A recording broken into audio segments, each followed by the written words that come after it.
तो भाई इतना बढ़िया खाना बहुत ही जल्दी से आसानी से घर पर बन करके तैयार हो जाता है। सभी को राम राम जी। तो आज हमारे खाने में कचौरी हैं और आलू गाजर मटर की सब्जी है, साथ में गर्मा गर्म पूरियाँ हैं और तिल के लड्डू हैं, साथ में चाय है। तो कैसी लगी आज की हमारी थाली।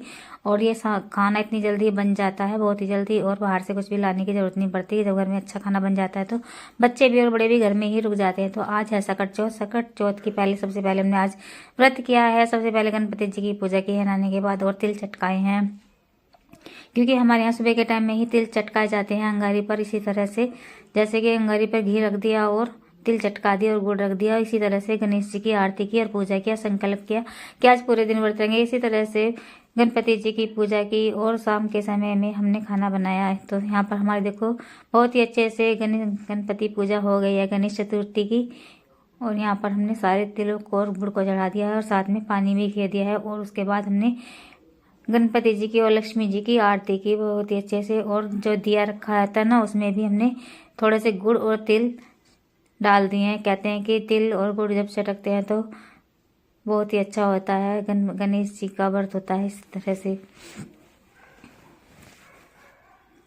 तो यहाँ पर हमने दिए में थोड़े से तिल डाल दिए हैं। और देखो गणपति जी की ज्योत कितनी अच्छे से जल रही है। गणेश जी का व्रत सभी को रखना चाहिए। और यहाँ पर हमने सारी पूजा होने के बाद गणेश जी की आरती कर दी है। सुबह की पूजा हमारी पूरी हुई और इसी तरह से हमने गणेश जी की और लक्ष्मी जी की आरती की और अपने घर में सारे देवताओं की आरती कर ली है। और उसके बाद शाम का समय हो गया, दोपहर तक हमने पूरे दिन व्रत किया है। और उसके बाद यहाँ पर बाल्टी रख लिया पानी रखे, क्योंकि छोटे छोटे आलू है ना, तो इनमें बहुत ही ज़्यादा धूल मिट्टी लगी रहती है। तो इनको बहुत ही अच्छे से 2-3 बार धोया। और दोपहर के 2 बजे हैं, क्योंकि इन्हें आलू को काटने में भी बहुत टाइम लगता है और छीलने में भी बहुत ही ज़्यादा टाइम लगता है, क्योंकि मिट्टी और ऊपर से सर्दी इतनी हो रही है कि बस फिटरे जा रहे हैं। बहुत ही ज़्यादा ठंड है आज, धूप भी नहीं निकली, थोड़ी सी धूप निकली थी और बाकी घटा घटा सी रहती है और बहुत ही ज़्यादा ठंड हो रही है। आज ठंड का कुछ वो नहीं है जोड़। तो यहाँ पर हमने सारे आलू को 2-3 बार साफ पानी में धो लिया है। बिल्कुल मिट्टी मिट्टी निकले जा रही है, इसी में ही हमने 2-3 बार आलू को धोया और आलू हो गए हैं साफ। और साफ आलू को थोड़ा सा पानी और डाल करके अच्छे से थाली में निकाल लेते हैं, क्योंकि जब किरकली हो जाती हैं तो किसी का भी खाना खाने का मन नहीं करता है।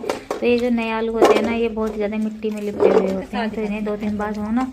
और इनकी सब्ज़ी भी इतनी अच्छी लगती है कि इनके बस 2 ही पीस करते हैं तो खाने में सब्ज़ी अच्छी बन जाती है। तो यहाँ पर मैंने थोड़े से आलू को उबाल लिया है, क्योंकि आज सकट है ना, तो आज थोड़ी सी कचौरियाँ भी बनाएंगे। तो यहाँ पर आलू उबल चुके हैं और आलू को छील लेते हैं, क्योंकि गर्म आलू जल्दी से छिल जाते हैं। जो नए आलू होते हैं ना, और ठंडा करके छिलते हैं तो वो थोड़े छिलते नहीं हैं। तो यहाँ पहले मैंने थोड़े से गर्म आलूओं को ही छील लिया है और सभी आलूओं को फोड़ लिया और पिट्ठी बनाने की तैयारी शुरू कर दी है। तो यहाँ पर सभी आलू को फोड़ लिया है। और उसके बाद आज हरी मिर्च और ये है सूखी हुई लाल मिर्च और साथ में है जीरा, जिनकी हम कचौरियाँ बनाएंगे और सब्जी में भी बनाएंगे, इसी से बनाएंगे। क्योंकि जब जीरे का टेस्ट गिरता है ना कचौरियों में, तो कचौरी बहुत ही अच्छी बन करके तैयार हो जाती हैं। क्योंकि कचौरियाँ कभी मसाला इस तरह का मसाला बना कर देखना, तो कचौरियाँ भी और सब्जी भी बहुत ही ज़्यादा अच्छी लगेगी। क्योंकि पहले हमारी मम्मी बनाती थी ना, तो हमने उन्हीं से सीखा है। तो यहाँ पर देखो, जब जीरा कचौरियों की उसमें पीस जाता है ना, तो बहुत ही अच्छा टेस्ट आता है। तो यहाँ पर हमने लाल मिर्च है, 2-4 सूखी मिर्च हैं, लहसुन तो हमने गेरा नहीं है, और बाकी का हमने इन सभी को पीस लिया है। आप चाहे तो अदरक भी गेर सकते हैं। और यहाँ पर कचौरी में बहुत ही अच्छा टेस्ट आएगा। जीरा डल गया ना इसमें, तो काफ़ी अच्छा टेस्ट आएगा। और सारे ही पेस्ट को हमने कटोरी में कर लेते हैं, क्योंकि जब पिसे हुए मसाले होते हैं ना, घर पीसते हैं सिलबट्टे पे, वो काफ़ी ज़्यादा अच्छे होते हैं, उनका टेस्ट भी अलग ही आता है। और सिलबट्टे की कर दी हमने धुलाई। यहाँ पर फिर साफ़ पानी से सिलबट्टे को धो करके रख दिया है। और यहाँ पर हम सबसे पहले पिट्ठी बनाएंगे। तो यहाँ पर हमने थाली में कर लिए हैं आलू, और यहाँ पर थोड़ा सा हरा धनिया गिरा। और उसके बाद ये जो हमने सिलबट्टे पर जो मसाला पीसा था ना, उसको भी डाल लेते हैं। इसमें जीरा है और लाल मिर्चें हैं और थोड़ी हरी मिर्चें। तो इसका जो टेस्ट है ना, बहुत ही अच्छा आएगा। कभी खा करके देखना, बहुत ही अच्छा बनता है। स्वाद के अनुसार हमने इसमें नमक डाल दिया है और उसकी थोड़ी सी इनको सभी को इसमें मिक्स कर देते हैं। देखो कितने अच्छे से, कितना अच्छा टेस्ट आया है इसमें। देखने में ही इतना अच्छा है, तो खाने में तो बहुत ही अच्छा होगा। क्या बात है भाई, देखो कितनी अच्छी पिट्ठी बन करके तैयार हुई। पिसे हुए मसाले ना इतने बढ़िया होते हैं कि बहुत ज़्यादा। तो सारे ही पिट्ठी को हमने मिक्स कर लिया है और चूल्हे पर रख देते हैं कढ़ाई। देखो बहुत ही अच्छे से मिक्स हो गई। इस तरह की कचौरियाँ कभी घर पर बना कर देखना, पिसे हुए मसालों के, इसमें कि जीरा डाल करके। जीरे से ना बहुत ही अच्छी खुशबू आती है। और थोड़ी सी मिर्ची और डालते हैं जिससे कि थोड़ा सा तीखा हो जाए, क्योंकि व्रत है ना, तो व्रत में तीखा खाने का ही मन करता है। तो यहाँ पर हमने सारी पिट्ठी को मिला लिया और थोड़ा चटपटा सा इसको बना लिया पेस्ट को। चाय के साथ खाएंगे तो बहुत ही ज़्यादा अच्छा लगेगा। मन तो था खीर बनाने का, लेकिन सर्दी बहुत थी तो इसलिए खीर नहीं बनाई है। तिल के लड्डू बनाएंगे और उसी से ही व्रत खोलेंगे। तो यहाँ पर पिट्ठी बन करके तैयार हो गया और चूल्हा हमारा जल चुका है। और यहाँ पर हमने कढ़ाई रख दिया और कढ़ाई में थोड़ी सी पिट्ठी को फ्राई करेंगे। तो यहाँ पर देख सकते हैं तेल छोड़ दिया है और 2-4 हरी मिर्च भी छोड़ लेते हैं। और जब मिर्चों ने कर दिया चटर पटर, और उसके बाद ही हम पिट्ठी को भी छोड़ देते हैं। ज़्यादा तेल नहीं छोड़ना, बस थोड़ा सा ही तेल रिफाइंड छोड़ना है और उसी में हम पिट्ठी को छोड़ देंगे। और जब पिट्ठी सूख जाती है ना, तो कचौरी बननी बहुत अच्छी हो जाती हैं। कचौरियाँ भी खाने में भी अच्छी लगती हैं और बनाने में भी अच्छी लगती हैं। आलू बिखरते नहीं हैं, सेट हो जाते हैं जैसे पिट्ठी को फ्राई कर लेते हैं।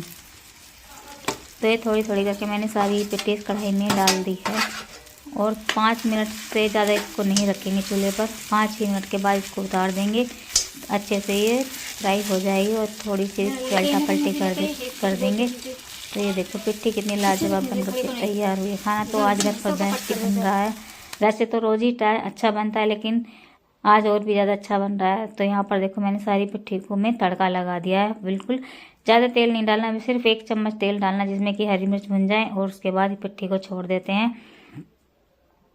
और देखो यहाँ पे पिट्ठी बन करके तैयार हो गए। थोड़े से हाथ पाँव भी सेक लिए हैं, क्योंकि आज सुन हो रहा है, बिल्कुल बहुत ही ज़्यादा है। तो यहाँ पर पिट्ठी छुप करके हमारी तैयार हो गई है। तो इसे हम एक टिफ़िन में निकाल लेते हैं, क्योंकि इस कढ़ाई में मुझे सब्ज़ी भी बनानी है और उसके बाद कचौरियाँ भी बनानी है। तो सारी पिट्ठी को हम एक टिफ़िन में निकाल लेते हैं। और सब्ज़ी मेरी कट करके तैयार हो गई। आलू, गाजर, मटर और जो पिसा हुआ मसाले थे वो है सारे, और टमाटर है साथ में।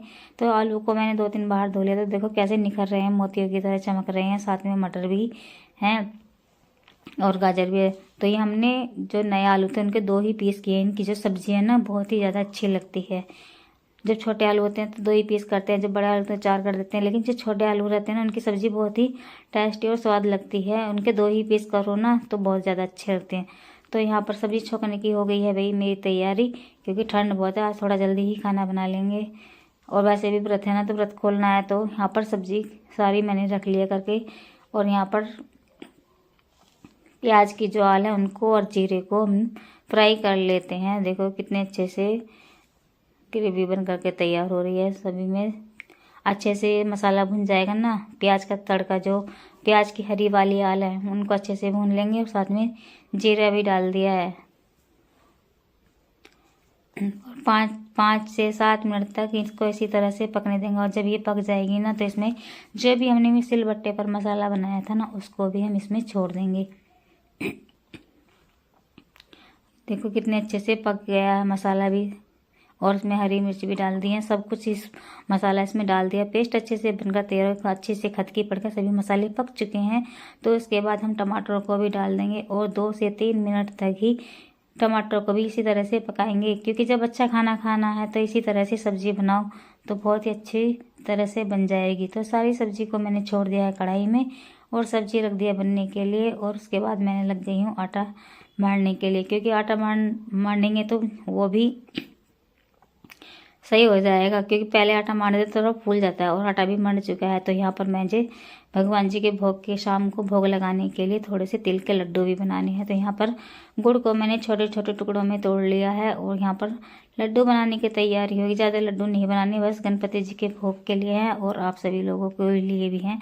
तो यहाँ पर देखो लड्डू बहुत ही जल्दी से बन करके तैयार हो गए। इसमें कोई चाशनी वासनी का झंझट तो रहता नहीं है। और ये तिल के लड्डू जो गणेश भगवान को बहुत ही ज़्यादा पसंद है। तो शाम के भोगे हम इसी से लगाएंगे। सुबह को तो हमने तिल से और गुड़ से लगाए थे, लेकिन अब हमने यहाँ पर उनके लड्डू बना दिए हैं और साथ में कचौरियों का भी भोग लगाएंगे। तो यहाँ देखो कितने बेस्ट और एकदम बढ़िया लड्डू बन करके तैयार हो गए हैं। और ज़रा सी देर लगी है कि लड्डू बनकर तैयार हो गए हैं। तो भैया कमेंट्स करके हमें बताना कि आपको तिल के लड्डू अच्छे लगते हैं या नहीं लगते हैं, कैसे लगे हैं ये तिल के लड्डू। तो यहाँ पर सारे लड्डू भगवान गणेश जी के लिए बनकर तैयार हो गए। तो भाई आप लोग भी आइए खाने के लिए और कमेंट्स करके बताइए कि कैसे बने हैं लड्डू। तो यहाँ पर सारे लड्डू बन करके तैयार हो चुके हैं और यहाँ पर मेरी गाजर की सब्जी और मटर की सब्जी भी बन करके तैयार हो गई है। तो इसमें डाल देते हैं थोड़ा सा धनिया पत्ती और सब्जी बन चुकी है लाजवाब, एकदम बेस्ट। और साथ में बनाएंगे आज हम पूरियाँ भी बनाएंगे और थोड़ी सी कचौरियाँ भी बनाएंगे। तो घर में जिनको कचौरियाँ खानी है वो कचौरियाँ खा लेंगे और जिनको पूरियाँ खानी है वो पूरियाँ खा लेंगे।